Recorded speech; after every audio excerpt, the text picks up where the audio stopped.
Hola, buen día.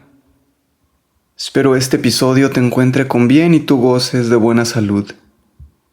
Bienvenido, bienvenida a Sabiduría Oculta, tu fuente de conocimiento místico, esotérico y espiritual.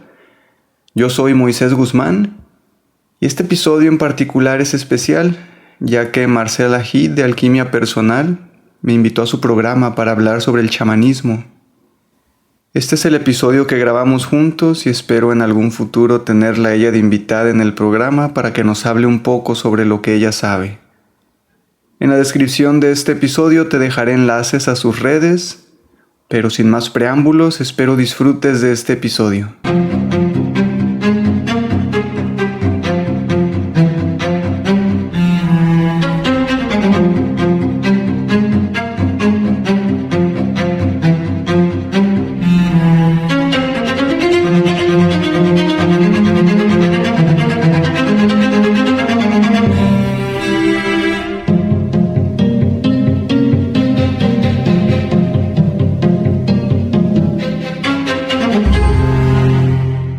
Hola, bienvenidos a este nuevo episodio de Alquimia Personal. Hoy tengo conmigo a Moisés Guzmán. Él es el alma creativa y el presentador del podcast Sabiduría Oculta. Él es fotógrafo, pintor y también es músico y además es psicólogo. Mejor dicho, él está en toda la parte creativa. Y a través de su podcast nos invita a aprender sobre temas de interés como son la espiritualidad, la cábala, el feng shui, la alquimia, los principios herméticos y además los temas que nos ayudan a comprender mucho más este funcionamiento del universo que habitamos. He decidido invitarlo porque dentro de sus temas está el chamanismo. Y ustedes saben que acá yo no he traído al podcast el tema del chamanismo. ¿Y quién mejor persona que Moisés para venir al podcast a hablar de este tema tan interesante? Además, él se encuentra en México y ha tenido experiencia directa con este tema. Bienvenido, Moisés. Hola Marcela, pues es un gusto estar aquí. Gracias por la invitación y esta oportunidad que me das de dirigirme a tu comunidad de Alquimia Personal.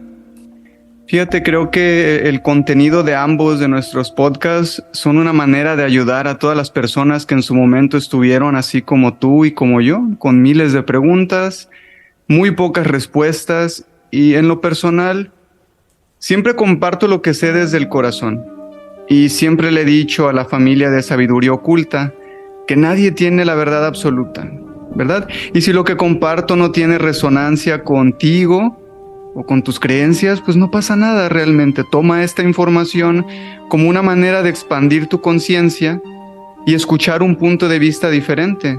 Ahora, si el tema te llega a interesar lo suficiente, pues entonces esa semilla de duda que se sembró te va a embarcar en una travesía en busca de tu propia verdad. Muchas gracias por tenerme aquí. Esa presentación y eso que me estás diciendo me parece muy lindo y yo creo que esto va a ser una apertura muy grande también no solo en los temas, porque el entendimiento le encanta decir qué sé, qué no sé. Y el chamanismo, como te digo, no lo había traído acá al podcast. Pero más que todo vamos a tratar de hilar ese punto que hay entre la espiritualidad y conocernos a nosotros mismos, porque muchas de las personas que me escuchan son de Latinoamérica. Y para nosotros esto del chamanismo no es tan ajeno. Entonces vamos a entrar en materia y cuéntame, para comenzar, ¿qué es el chamanismo? Mira, pues podemos decir que es una creencia en el poder espiritual de los chamanes, que ahorita vamos a ver pues, en qué se define un chamán.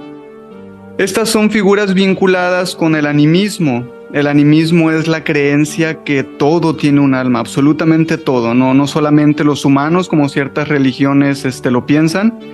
En el caso del chamanismo, todo tiene un alma. Y los chamanes son comunes en las comunidades tribales primitivas. Sí, estos chamanes son curanderos ancestrales. Ellos creen que pueden contactar mediante ritos al mundo de los espíritus.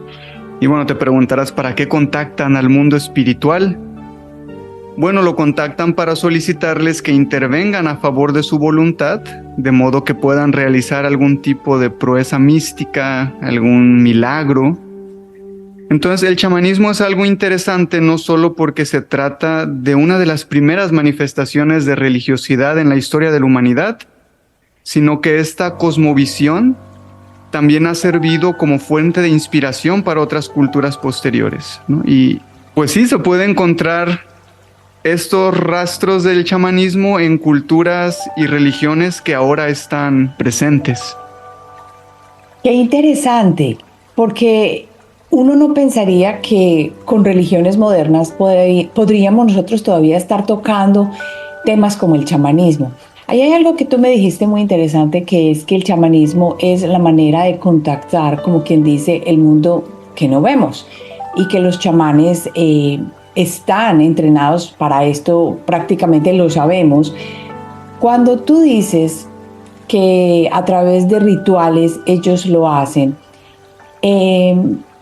quisiera saber, antes de que pasemos, por ejemplo, a temas más profundos, si esto pasa entonces de generación en generación o un chamán es elegido. ¿Cómo funciona esto? Fíjate que depende mucho de la cultura, ¿no? Yo el acercamiento que he tenido con los chamanes pues han sido de aquí de México.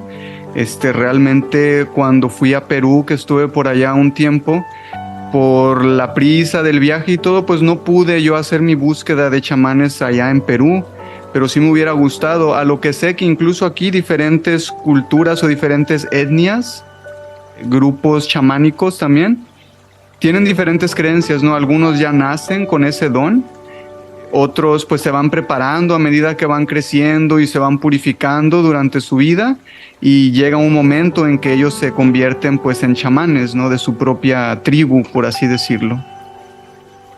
Cuando hablamos del chamanismo, de pronto hemos escuchado mucho acerca de este en diferentes culturas indígenas de nuestros países latinoamericanos.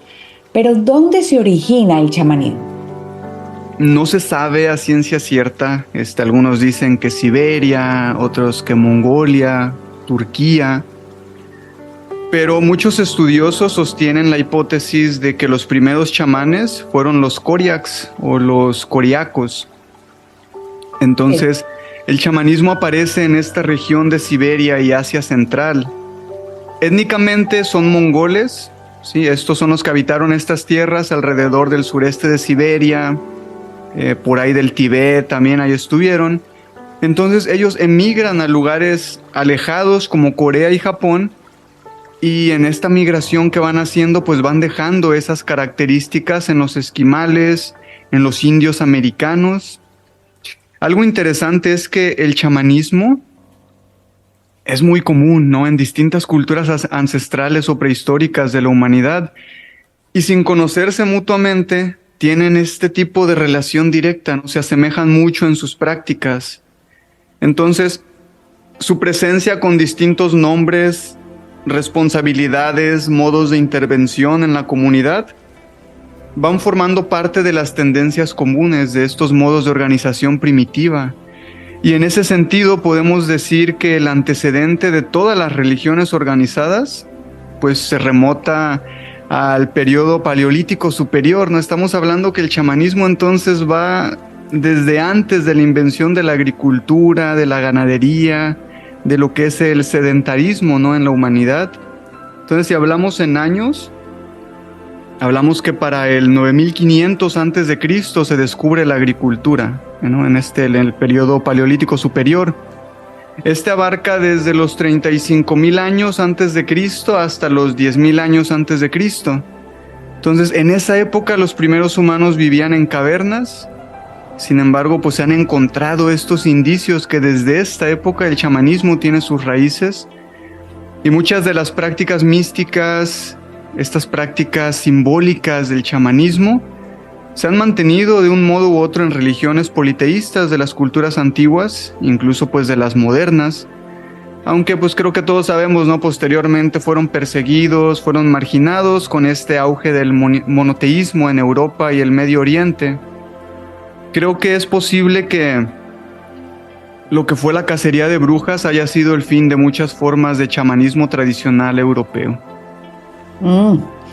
Qué interesante. Y nunca hubiera pensado que se originaba alrededor de Mongolia. No lo hubiera esperado. Eso para mí fue una sorpresa total. Pero mira cómo habrá sido el progreso o el proceso de haber pasado desde allá hasta acá, que desde Mongolia termina en el lado de nosotros. Obviamente en la tierra de pronto en ese momento era una forma muy diferente como estaba constituida. Sin embargo, uno no lo esperaría, yo no lo esperaría. Cuando tú dices que el chamán muchas veces se hace a través de rituales, de pronto le enseñan o le pasan a través de tradición, o desde el inicio cuando saben que nace ya él tiene el don, ¿de qué don o de qué capacidad estamos hablando cuando uno habla de un chamán? ¿Qué pueden hacer los chamanes?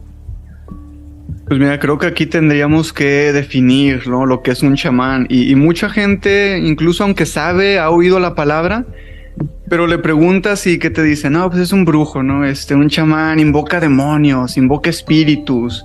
Un chamán es un nahual, te dicen, ¿no? Y por ahí tengo un episodio sobre los nahuales, ¿no?, que son estas personas que pueden transformarse en animales, ¿no? Eso es un nahual. Y pues mucha gente cree que un chamán es un nahual también. Entonces hay muchos estereotipos, hay muchas ideas erróneas sobre lo que es un chamán. Pero si te lo tengo que poner en términos simples, un chamán es un curandero, un mago, un médico brujo, ¿no? Son palabras juntas, no por separadas, médico brujo. Y estos logran separar voluntariamente su espíritu del cuerpo y entran a otros mundos para tener acceso a las materias sutiles del alma, del espíritu, de la energía vital.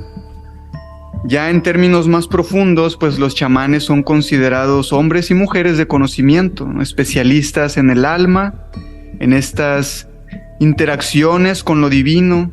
De hecho, el vocablo shaman del tungus chamán se traduce terminológicamente al que sabe. Y esto hace una alusión a esa sabiduría y sensibilidad que hacen de este chamán un mediador entre personas y espíritus.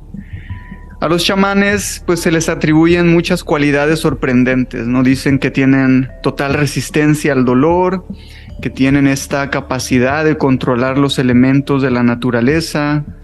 Se dice también que pueden hablar con los animales, realizar milagros. El chamán además pues compone canciones dentro de su tribu. Hace este tipo de tonadas, ¿no?, capaces de hechizar los sentidos, si lo ponemos de una manera, e inducen este trance para que puedan conectar con sus espíritus, con sus dioses, ¿no? Entonces, los griegos, ¿no?, si vamos un poquito más atrás, atribuyeron a la figura de Orfeo este tipo de cosas, ¿no? Orfeo, se dice la leyenda que él solía entrar en un tipo de trance para realizar estos viajes estáticos. Se iba por el mundo celeste, por el inframundo, y ahí conectaba con seres de uno y otro plano para enfrentar esos monstruos interiores en los pacientes y así sanaba sus miedos. Entonces, dos de las funciones que el chamán desempeña en su comunidad es el rol de medicine man, ¿sí?, o doctor, médico de enfermedades, y no nada más enfermedades físicas, sino también enfermedades espirituales. Y la otra función que tiene el chamán dentro de su grupo, de su tribu, es ser psicopompo, o pues también conocido como el acompañante del alma de los difuntos, ¿no? Cuando alguien muere, pues se supone que él acompaña a esa alma hacia su último lugar ya de descanso. Y pues bueno, eso sería un chamán.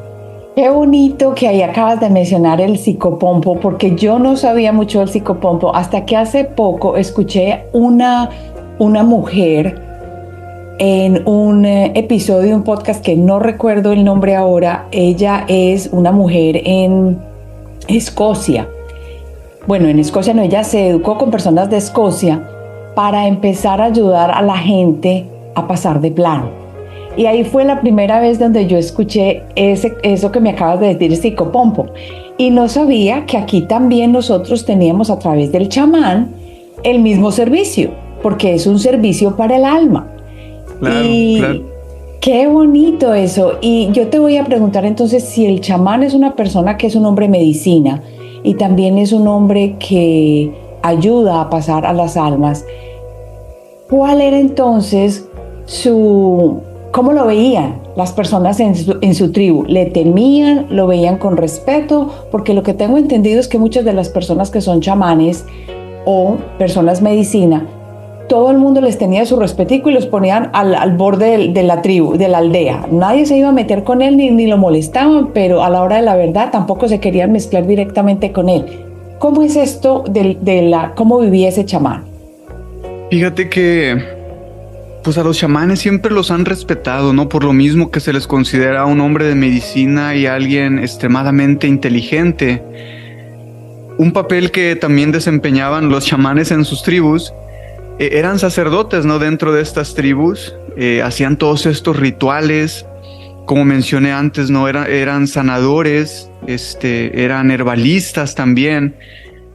Y dentro de todo eso eran incluso líderes militares o políticos. Dependían mucho de la organización de la comunidad. Entonces, en esos tiempos remotos donde la medicina, la religión y la política eran como que una parte de un todo desorganizado, hoy en día pues sabemos que esas cosas están separadas. Los chamanes ocupaban estos puestos claves dentro de estas organizaciones, ¿no? Incluso pues hasta hoy en día en las tribus que existen, los chamanes son considerados pues todas estas cosas que acabo de mencionar. Entonces el chamanismo así se ha practicado desde hace tiempos prehistóricos en todas las geografías del mundo y sobrevive hasta nuestros días, acompañado por esta creencia en un mundo poblado por espíritus con los que se puede tener este contacto directo a través de los rituales adecuados. ¿Para qué? Pues para conseguir los favores que uno quiere, ¿no? Que esos espíritus ayuden al mago o al chamán en este caso a cumplir. Pero sí, básicamente ocupan muchos puestos, entonces sí están como que muy mezclados en su tribu, pero se les tiene mucho respeto a la vez. Sabes, Moisés, que cuando yo escuché por primera vez por primera vez no, pero cuando de pronto leí, ahora que tú estás hablando del hombre medicina y todo este tipo de cosas, creo que la única referencia que yo tengo de chamanismo uno lo escucha cuando crece en Latinoamérica, pero al leer el libro de Jacobo Greenberg, Pachita, yo no leí el libro, escuché el audiolibro y me lo escuché como 3 veces porque yo no podía creer todo lo que escuchaba en el audiolibro, que entre otras se lo recomiendo mucho a las personas que están en el podcast, que lo cojan y que lo encuentren, que está gratuitamente en YouTube. Es una maravilla lo que esta mujer se decía que era una mujer medicina o chamana, y precisamente Jacobo llegó a ella por el estudio del chamanismo en México. Que es el que tú estás más familiarizado. Dentro de las cosas que se contaban ahí en el libro, y eso es a lo que me refiero porque no tengo otro punto de referencia, ella trabajaba con Cuauhtémoc, por ejemplo, ¿cierto? Eso es como invocar un espíritu. Cuando hablamos del chamanismo, ¿cómo hace entonces o cómo se invocan los espíritus a partir del chamán empezar a comenzar a llamarlos para hacer lo que tenga que hacer? ¿Cómo lo hacen? Sí, claro. Mira, antes de contestar tu pregunta, igual en mi podcast hice un episodio que habla sobre Pachita y sus métodos de curación, ¿no? El hermano Cuauhtémoc, que así le llamaba a ella, bueno, el hermanito. Entonces, pues igual ahí está el episodio, te paso la liga después, Marce, para que se las puedas facilitar a tu familia aquí de Alquimia Personal, igual si lo quieren escuchar. Pero, ¿cómo invocan a los espíritus estos chamanes?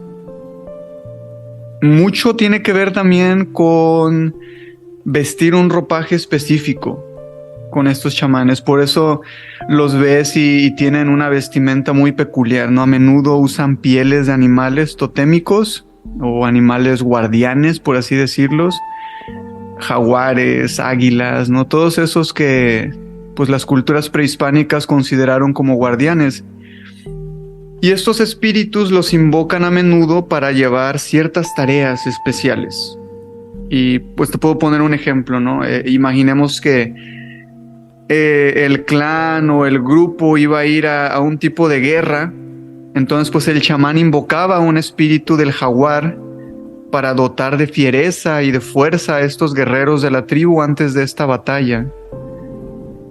El viaje o vuelo de estos chamanes es algo muy definitorio del chamanismo.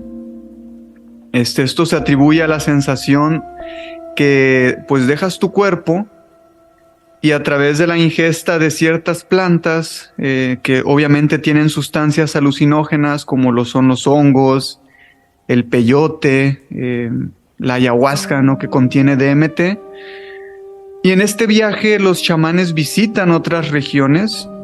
Se puede decir que ellos tienen la creencia que todo se divide en tres partes, en tres áreas, ¿no? El cosmos se divide en tres zonas. Un mundo inferior o un submundo, un mundo medio o el plano terrenal y un mundo superior o el plano celestial. Ahora, cada uno de estos planos se divide a su vez en varios niveles más que son transitables. Y estos espacios no son totalmente herméticos, no son totalmente cerrados, sino que se dice que están abiertos al contacto entre estos hombres y los espíritus que habitan estos planos o niveles. Entonces, este esquema pues se ha mantenido en las creencias de otras culturas también, como el griego, el cristianismo, ¿no? El cristianismo justifica que esta técnica chamánica por excelencia consiste en estos pasos de una región cósmica a otra región, por ejemplo, ir de la tierra al cielo, ¿no?, que es lo que manejan ahorita las religiones modernas, o ir de la tierra al infierno, ¿no?, ya dependiendo. Entonces, pues muchas culturas tienen esta idea, ¿no?, que los planos están divididos. Incluso hay una creencia aquí entre los nahuas, ¿no?, que así se le dice a los chamanes de México, que cada ser humano tiene 3 centros anímicos donde habitan 3 entidades anímicas. Y recordemos que pues, esto de anímico es un alma. Entonces estos centros son la cabeza, el corazón y el hígado. El hígado. Ajá. Entonces son 3. En la cabeza vive el tonal.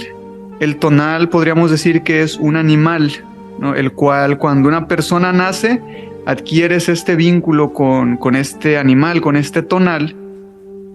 Y los nahuas creen también que el tonal tiene un doble, que habita un corral en otro mundo, ¿no? Recordemos que el tonal es un animal, entonces tienes tu tonal en tu cabeza o en tu corazón, en el hígado, pero aparte ese tonal tiene un doble, ¿no?, en otro mundo que no vemos y vive en un corral. Este se llama el Tlalocán. Y ahí moran los animales gemelos de todos los humanos. O sea, en este corral ahí está todos nuestros dobles, ¿no? Entonces los chamanes poseen varios animales fuertes y feroces como tonales. Los chamanes no nada más tienen uno, tienen varios. Y un mismo chamán puede realizar acciones buenas a favor del tonal de una persona, ¿no?, si el chamán es curandero, o acciones malignas si el chamán es brujo. ¿Y a dónde voy con todo esto, Marce? ¿Has escuchado casos donde una persona está muy, muy enferma y la llevan al médico y le hacen estudios de todos tipos y jamás le encuentran qué tiene? Claro, claro que sí. Bueno, la explicación que le dan los nahuas a esto es que se trata de una especie de brujería.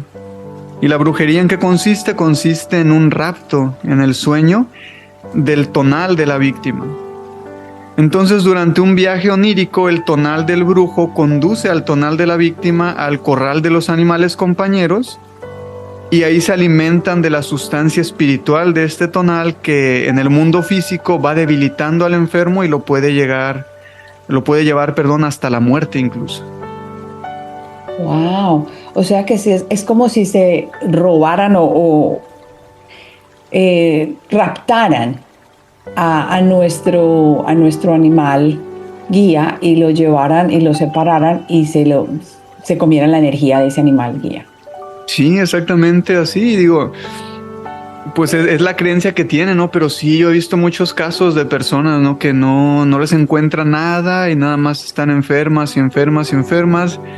y los llevan con un brujo, con un curandero y se alivian, ¿no? Entonces creo que hay mucho más allá en este mundo espiritual que no comprendemos en su totalidad. Pero pues por algo los nahuas, los huarriricas, que ahorita vamos a hablar un poquito de ellos, pues tienen estas creencias, ¿no? Y son convicciones muy fuertemente arraigadas. Yo siento que si no hubiera, ahora que tú estabas hablando de esto, también recordé que yo al inicio dije, no, yo no tengo idea, nunca he escuchado de chamanismo, pero a la hora de la verdad, ahora recordando la otra fuente donde se menciona el chamán es Carlos Castaneda. Y allí también habla directamente de estos mundos y de la conexión con los diferentes planos y cómo es posible accesarlos. Entonces no me extraña, porque si en este momento el velo está tan finito y las personas han estado empezando a accesar el mundo que no vemos a través de desarrollar sus propias habilidades, ya este tipo de charlas acerca, por ejemplo, del chamanismo en este momento no nos pueden parecer tan extrañas. Cuando tú estabas hablando, háblame un poquito cuando hablaste anteriormente de lo que dijiste, Marce, que voy a hablar un poquito más de esto. ¿Qué fue? Una palabra que no sé qué es, qué significa. ¿Qué es eso? Sí, mira, hay una localidad aquí en México, en San Luis Potosí. A mí me queda como a 6 horas y media más o menos de aquí de Monterrey, y ahí están los huirráricas, o comúnmente se le conocen más como los huicholes. Creo que es más fácil pronunciarlo y la gente pues se va, ¿no? Los huicholes, pero en sí ellos así mismo se llaman huirráricas. Y cada año hacen una peregrinación, año con año, ¿no? Estos huicholes peregrinan porque para los huicholes el sol es su dios, y el sol nació en el Cerro del Quemado, o en Huiracuta, así se llama esta localidad. Claro que los locales pues lo conocen como el Cerro del Quemado, y ahí van cada año, ¿no? Llevan sus ofrendas, van encendiendo un fuego ceremonial. Durante esta peregrinación se van purificando. Y fíjate, su historia es muy larga y muy bonita. Igual te voy a pasar una liga de un pequeño cortometraje que explica cómo esta cosmovisión de los huirráricas y cómo esta leyenda del sol pues que se creó, ¿no? Igual si la quieren ver, dura ahí como 10-15 minutos el pequeño cortometraje. Pero bueno, ellos hacen esta peregrinación desde lejos. Los huirráricas son originarios de la Sierra Madre Occidental. Para los que no ubican la sierra, esto viene siendo los estados de Jalisco, Nayarit, Durango y Zacatecas, si no mal recuerdo. Entonces, esta peregrinación, Marce, es de 550 kilómetros aproximadamente. En millas vendrían siendo 341 millas. A pie. A pie. Desde ahí, desde donde ellos habitan, para ir al Cerro del Quemado, ¿no? Y no tienen en sí como que una fecha en específico. La gente común, como nosotros, no sabemos realmente cuándo van a hacer esta peregrinación. Solamente se sabe que es entre octubre y marzo, que ellos peregrinan desde su comunidad y llegan al desierto de Huiracuta. Y el propósito es honrar al sol.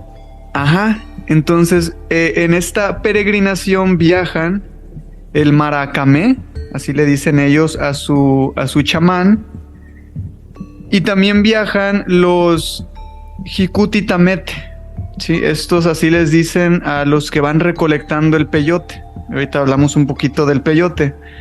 Y durante este trayecto ellos no hablan, o sea, van en total silencio.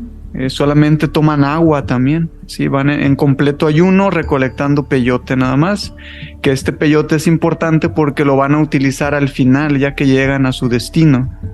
Entonces ellos se mantienen en completo estado de contemplación. Cuando llegan, suben al Cerro del Quemado, ahí en Real de 14. Realmente si tienen oportunidad de visitar México y Real de 14, el Cerro del Quemado es algo que tienen que visitar, más si están pues en esta onda de la espiritualidad, ¿no?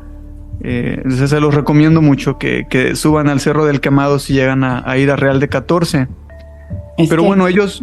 verá, te digo, es que México está entre los sitios que yo le dije a mi esposo, no, en México nos tenemos que quedar, pero meses, porque hay que, toda esta maravilla, además que el país es grande, que para uno saber todo este tipo de cosas que ahora nos estás contando, que para mí son todas nuevas, pero dime, sígueme contando. Ajá, entonces ellos suben al Cerro del Quemado ahí en Real de 14 porque este es el sitio donde sale el sol tras vencer a estos animales nocturnos, a los monstruos del inframundo.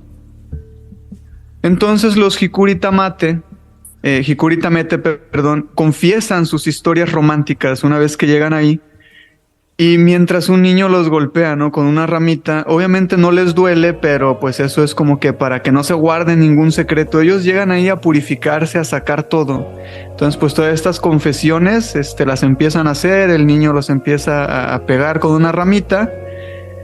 Y no hay culpas, o sea, aquí las confesiones se dan entre risas, entre burlas, y es una forma de purificarse. Entonces ya después el chamán observa en el horizonte buscando un venado azul, que este venado azul es el peyote, así lo conocen ellos. En caso que no vea el chamán un venado azul ahí cerca, pues el grupo debe regresar con las manos vacías. Es muy raro que eso pase. Siempre encuentran peyote. Entonces, si logran reconocer al mítico animal, ofrece el chamán a los demás integrantes un pedazo de peyote para que lo mastiquen. Y esta es una autorización para que lo puedan recolectar del desierto. Perdona, pero ¿por qué una autorización? O sea que las personas que van en peregrinaje generalmente no pueden usar el peyote o no deberían usar el peyote, ¿o por qué un permiso? Es ilegal si no eres de los Wixárikas, no puedes tú mismo ir ahí a Real de 14 y sacar el peyote, o sea, está penado, es ilegal. Los únicos que tienen este permiso son los huicholes y es en ese peregrinaje. Entonces, ellos en su peregrinar van recolectando, pero no se lo comen aún. Cuando el Maracame les da la señal, cuando llegan ahí, que él en su visión ve ese venado azul, el espíritu del venado azul, les da un pedazo de peyote, que significa que ellos ya pueden, lo que recolectaron, pueden empezar a comerlo. Ya entiendo, porque yo creía, todo el mundo quiere, la locura del peyote en este momento y todo el cuento. Yo digo, nada, todo el mundo va y come peyote. Entonces, no, sí, es ilegal hacerlo, recolectarlo tú mismo, ¿no? Pero bueno, esta peregrinación culmina con la salida del sol. Este consumo de peyote lo hacen durante la noche y esperan a que salga el sol. Los huicholes agradecen a sus antepasados, agradecen a los dioses y regresan al campamento para la ceremonia de agradecimiento por la protección recibida en la búsqueda del Hikuri, que pues se consumió durante la noche. Como mencionaba hace ratito, ¿no? Los huicholes o los Wixárikas llaman al peyote el venado azul. Y para los que no lo han visto o no saben de qué hablo, es una especie de cactácea. Y esta mide entre 2 a 12 centímetros, más o menos. En pulgadas vendría siendo entre 1 y 5 pulgadas. Y no crece mucho, solamente crece 5 centímetros o 2 pulgadas del suelo. Está pues enterrado, ¿no? Parecen huellitas de venado también. Entonces es de un color verde grisáceo, a veces es azulado. Y es parte del ritual que se corte al ras de la tierra. O sea, no puedes arrancar el peyote de la tierra. De preferencia lo tienes que cortar con una piedra plana que esté ahí en el lugar, así lo dicta el ritual de los huicholes, o con un cuchillo de madera, de manera que pues la raíz siga ahí profunda y otro botón pueda crecer en su lugar. Es ilegal porque ¿cuánto crees que tarda en crecer un peyote? No, pues no tengo idea. Si es ilegal, lo más seguro debe demorarse más de un año. Puede tardar más de 30 años, Marce, en florecer el peyote.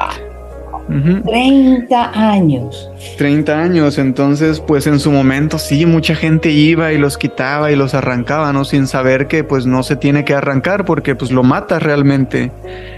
Entonces, pues los huicholes lo que hacen es eso, ¿no? Que con una piedra le cortan al ras y pues, se comen las mitades nada más. Entonces, pues esto es lo que los huicholes y los huirráricas utilizan en su ceremonia para ellos tener esa conciencia alterada y poder conectar con los espíritus y con sus dioses. Qué lindo, no tenía ni idea de nada de esto. ¿Y tú experimentaste esto, viste el paso de toda esta procesión o simplemente lo conoces por ser parte de la cultura mexicana? Lo conozco porque en su momento fui a Real de 14, no hice la peregrinación esa de 550 kilómetros porque pues no, realmente no da el tiempo, pero llegas ahí a Real de 14 y tomas unos caballos. Entonces este viaje a caballo dura como 30 minutos, 40 minutos y algo curioso que pasa, Marce, que cuando los caballos llegan ahí al pie del Cerro del Quemado, ya no siguen, o sea, se paran ahí y no suben. O sea, tú te tienes que bajar y subir el cerro a pie. No sé, está interesante que los caballos no quieran caminar más.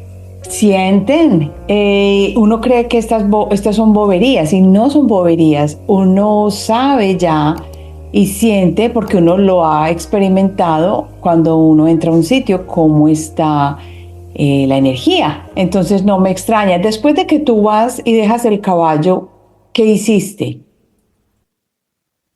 Pues te avientas la subida en el cerro, ¿no? Que sí está pesado. O sea, si uno no tiene condición, ahí dejas el alma casi, porque sí está pesado subir. Pero va subiendo, yo sí iba en completo silencio, igual, ¿no? Intentando, pues, semejar lo que, por el respeto, ¿no? Que para los huicholes ese lugar es sagrado y todo lo que hay ahí es sagrado, lagunas, ríos, lagos, piedras. No puedes traerte tú nada de ahí porque esa es tierra sagrada para ellos. Entonces, pues, de igual manera, por el respeto, pues, vas subiendo. Y cuando llegas, igual si tienen chance, busquen Real de 14, Cerro del Quemado, para que vean el centro ceremonial, que es una especie de Stonehenge, ¿no? Donde son círculos así de piedra, no tan altos como Stonehenge, pero son unos círculos así de piedra. Y pues ya te dicen ahí que los camines, ¿no? Que camines ese tipo de círculo concéntrico. Y ya te vas caminando, tú vas meditando en todas las cosas, ¿no? Que quieres dejar, lo que quieres purificar. Y cuando llegas al centro, ahí hay como una especie de ofrenda. Ahí dejas tú tu ofrenda, lo que tú quieras ofrecer. Yo en lo personal, pues me quedé ahí en el centro porque para ellos ese es el centro del universo donde se originó todo. Y yo ahí hice mi meditación. Al terminar, pues ya dejo mi ofrenda. Yo llevaba ahí unos cuarzos para ofrecer. Y ya subes un poquito más arriba del cerro y está como que una capilla. No podría decir capilla porque para ellos no es una capilla. Un altar, por así decirlo. Un templo chiquito. Donde pues ahí puedes ver todo lo que ellos dejan. En este caso, los huicholes o los huirráricas no dejan sus ofrendas en ese centro de los círculos concéntricos, sino que lo dejan ahí arriba en esa capilla y pues puedes ver cuernos de venado, ¿no? Yo creo que es en representación pues al venado azul. Hay pieles, plumas, frutas, o sea, muchas cosas que pues tú entras ahí y se siente esta vibra. Y ya uno de los huicholes que ahí se quedan para cuidar el lugar, porque pues todos los demás regresan a sus lugares de origen, ya me hizo una especie de limpia también con su ritual. Y pues esa fue mi experiencia con los huicholes. No creo que uno como que está fuera de la comunidad huirrárica pueda formar parte de este ceremonial que hacen, porque como te digo, está ilegal o es ilegal consumir peyote si no eres parte de esta comunidad. Entonces, pues dudo que uno pueda formar parte de su ritual que hacen año con año. Qué experiencia tan interesante. Y el proceso para hacer esto se hace en un día, es varios días, obviamente no incluyendo el peregrinaje, se hace en un día y ya llevas allá tu intención, qué es lo que quieres soltar, tu ofrenda, y te permaneces allá más o menos ¿cuánto tiempo? Realmente el tiempo que quieras estar, yo estuve ahí aproximadamente 2 horas, yo creo, ahí arriba del cerro, porque está muy padre, o sea, la vibra que se siente también. Pues imagínate, Marce, ¿no? O sea, ellos ahí tienen conexión con sus dioses, ¿no? Con sus espíritus, entonces sí se siente una vibra muy, muy padre, o sea, es difícil describir lo que se siente ahí. A mí me agradó bastante, más pues ese pequeño ritual, ¿no? Que te dicen que camines esos círculos que están ahí en medio. Y pues creo que si llegas a visitar Real de 14, buscas ahí a la gente de los caballos, les preguntas, te llevan al lugar, como te digo, son como unos 40 minutos en caballo de ida. La subida pues ya depende mucho de la condición que tenga uno. Yo creo que yo me hice como unos 30, 40 minutos también en subir. Y pues ya el tiempo que te quedas ahí, ¿no? Hora y media, 2 horas. Y pues ya bajar. Yo creo que fácil si te avientas ahí unas 5 o 6 horas en todo, desde salir del pueblo de Real de 14 hasta el Cerro del Quemado. Muchos dicen que en la noche se ve muy padre, o sea, el atardecer, ¿no? Cuando se mete el sol estando desde allá arriba. Yo no lo hice en la noche, yo lo hice durante el día, pero pues igual en otro momento que tengo oportunidad, pues sí me gustaría ir y pues estar ahí más tiempo. Además que debe ser muy interesante cuando ya caiga la noche. Sí. Debe ser bien interesante por la energía que tú dices. Moisés, ha sido muy, muy, muy fructífera esta conversación porque hay muchas cosas que me abrieron todavía más la mente y me dieron en el corazón esas ganitas de ir a México y de experimentar este tipo de visiones, porque uno ya como que se reconecta de alguna manera a lo que pudo haber sido la vida de uno de pronto en otra parte, en otro tiempo, en otra época, en otra vida. Uno no sabe, pero eso llama mucho la atención. Entonces es un regalo para la comunidad que hayas venido y nos hayas compartido tus propias experiencias yendo a Real de 14 y hablando o contándonos cómo fue esta experiencia con todos los chamanes o las personas que viste de esta comunidad. No, pues sí, Marce, muchas gracias a ti, ¿no? Por la invitación, gracias por tenerme aquí en tu programa. Esperamos pronto también tú puedas estar en Sabiduría Oculta para que nos hables un poquito de lo que tú sabes. Pues va a ser un placer tenerte también por allá para que la familia de Sabiduría Oculta pues te conozca también, ¿no? Y haya esta apertura entre estos podcasts que, como te decía al principio, ¿no? Creo que son una manera de ayudar a las personas que están transitando este camino de un despertar espiritual, ¿no? Que no es nada fácil realmente porque pues un despertar espiritual siempre te sientes muy confundido y buscas respuestas y no encuentras, no hay más dudas. Entonces sí, muchos creen que un despertar espiritual es muy bonito, ¿no? Es un camino de flores, realmente no, es un camino difícil, pero pues como te digo, ¿no? Yo lo que sé o lo que he transitado, mi experiencia, pues la cuento desde el corazón y pues gracias nuevamente.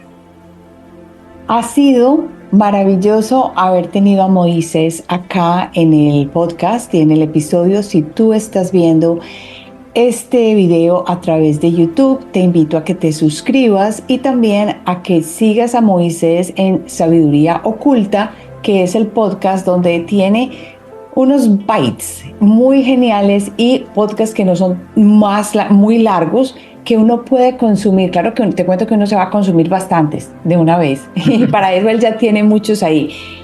Y si no te has unido a la comunidad de Alquimia Personal, te invito a que te unas yendo a alquimiapersonal.com, alquimia con K, y que te suscribas.